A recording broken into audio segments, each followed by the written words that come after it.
আলাইকুম viewers, learn complete English spoken course আপনাদের স্বাগতম। আজকের ক্লাসে আমরা শিখব ডু বা ডাজ দিয়ে ইংরেজি বাক্য তৈরির বেসিক রুল। চলো তাহলে শুরু করা যাক।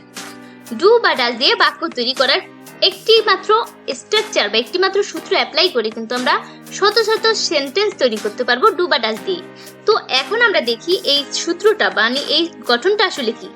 গঠনটা হলো, প্রথমে আমাদের সাবজেক্ট বসানোর আগে আমাদের ডু বা ডাজ বসাতে হবে, এরপরে বসাতে হবে সাবজেক্ট, পরে মূল ভার্ব প্লাস অবজেক্ট। এটা কিন্তু আমরা বলতে পারি ডু বা ডাজ এর একটি সূত্র বা একটি গঠন প্রণালী। এই যে এই গঠনটাকে অ্যাপ্লাই করে কিন্তু আমরা সেন্টেন্স তৈরি করব। যেমন দেখো, আমরা এখানে একটি সেন্টেন্স লিখে রেখেছি, ডু আই গো, আমি কি যাই।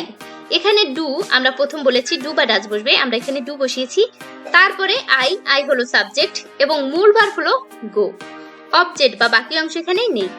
তো এখানে কিন্তু আরেকটা বিষয় লক্ষ্য করবেন, এরকম সেন্টেন্স থাকলে সেটা কিন্তু ইন্টারোগেটিভ সেন্টেন্স হয়ে যায়, মানে প্রশ্ন করা হয়ে যায়। যেমন দেখো, ডু আই গো, আমি কি যাই, এটা একটা প্রশ্ন করা হচ্ছে, ইন্টারোগেটিভ সেন্টেন্স। অবশ্যই আমাদের প্রশ্নবোধক চিহ্ন দিতে হবে। তো এখন আপনাদের একটা প্রশ্ন আসতে পারে যে আমরা কিভাবে বুঝবো কখন ডু বসাবো বা কখন ডাজ বসাবো।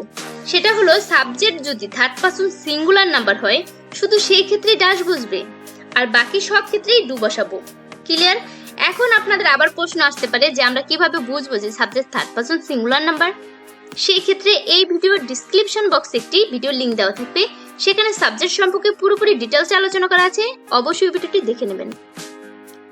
তাছাড়া আমি নিজেও কিন্তু এখন একটু একটু বলে দেবো, ঠিক আছে? একটু বলে দেওয়ার চেষ্টা করব পুরোটাই, আপনারা চাইলে ওই ভিডিওটা দেখে নিতে পারেন।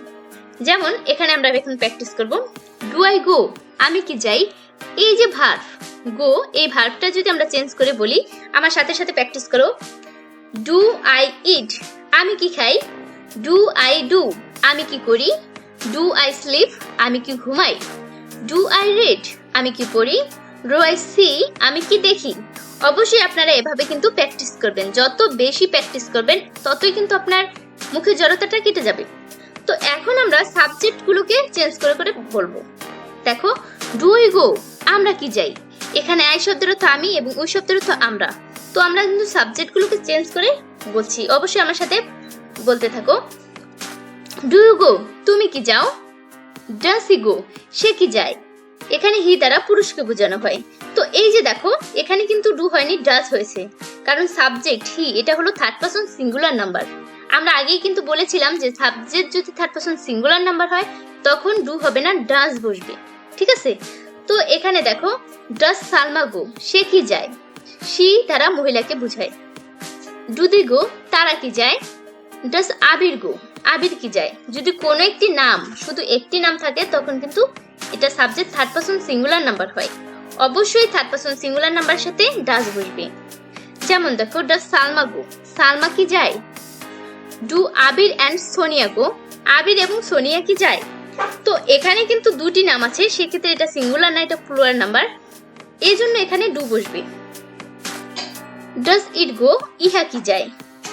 তাহলে আমরা কিন্তু এখানে দেখলাম, প্রথমে ভার্বগুলোকে চেঞ্জ করে করে প্র্যাকটিস করেছি, এখন আমরা সাবজেক্টগুলোকেও চেঞ্জ করে করে প্র্যাকটিস করেছি। অবশ্যই আপনারা এইভাবে প্র্যাকটিস করবেন, যত বেশি প্র্যাকটিস করবেন ততই কিন্তু আপনাদের মুখের জড়তাটা কেটে যাবে। তো এখন আমরা আরেকটু বেশি প্র্যাকটিস করব। যেমন আমার সাথে সাথে বলো, ডু ইউ গো, তুমি কি যাও। আবার অনেক সময় আমরা বলি, ডোন্ট ইউ গো, তুমি কি যাও না, মানে ইন্টারগেটিভ নেগেটিভ, প্রশ্ন করেও না বদক, তুমি কি যাও না, ডোন্ট ইউ গো। এখানে ডু নট এর সংক্ষিপ্ত রূপ হলো ডোন্ট। ডু নট, যদি আমরা বলি ডু ইউ গো, তুমি কি যাও, ডু ইউ গো। আর যদি বলি তুমি কি যাও না, ডু নট ইউ গো, তুমি কি যাও না। এখানে ডু নট এর সংক্ষিপ্ত রূপটি কিন্তু ডোন্ট। অবশ্যই বুঝে বুঝে প্র্যাকটিস করবেন। ডু ইউ রাইট, তুমি কি লেখো। ডোন্ট ইউ রাইট, তুমি কি লেখো না। ডু ইউ রাইট এনিথিং, তুমি কি কোনো কিছু লেখো। ডিড ইউ গো, তুমি কি গিয়েছিলে। এই ডিড দ্বারা কিন্তু পাস্ট মানে অতীতকে বোঝানো হচ্ছে। আই ডিডন্ট গো, আমি যাইনি। ডিড নট এর সংক্ষিপ্ত হলো ডিডন্ট। ডিড ইউ গো, তুমি কি যাওনি। আই উইল গো, আমি যাব। উইল দ্বারা ভবিষ্যৎকে বোঝানো হচ্ছে। আই উইল গো, আমি যাব, আমরা প্রায় সময় এভাবে বলে থাকি আই উইল গো, আমি যাব। আর যদি বলতে চাই যে আমি কি যাব না, তো আই ওয়ন্ট গো, আমি কি যাব না। উইল ইউ গো, তুমি কি যাবে? উইল ইউ গো, তুমি কি যাবে? ওয়ন্ট ইউ গো, তুমি কি যাবে না? আই উইল হ্যাভ এনিথিং, আমি কিছু খাবো। তো উইল নট এর সংক্ষিপ্ত রূপ হলো ওয়ন্ট।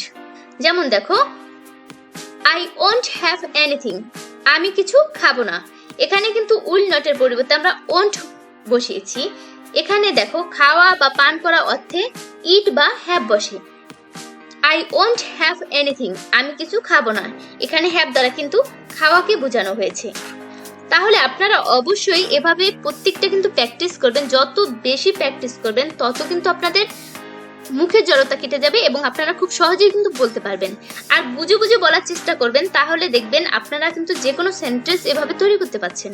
তো আমি আর একবার একটু বলে দেই, আমরা এই যে ডু দ্বারা যদি কোনো সেন্টেন্স তৈরি করি তখন প্রথমে ডু বা ডাজ বসাবো, এরপরে সাবজেক্ট, তারপরে মূল ভার্ব এবং অবশেষে বসাবো অবজেক্ট বা বাকি অংশ। তো এখানে দেখো আমরা কিন্তু ডু বা ডাজ, ডাজ হবে যদি সাবজেক্ট যদি থার্ড পারসন সিঙ্গুলার নাম্বার হয় শুধু সেই ক্ষেত্রে, আর বাকি সব ক্ষেত্রেই হবে ডু। ওকে, তাহলে ডু ইউ গো, তুমি কি যাও, আমরা এখানে ডু বসিয়েছি, তারপর সাবজেক্ট ইউ এবং ভার্ব হলো গো। তো এখানে দেখো আমরা একটা বড়টা বলি, যেমন আই উইল হ্যাভ এনিথিং, আমি কিছু খাবো।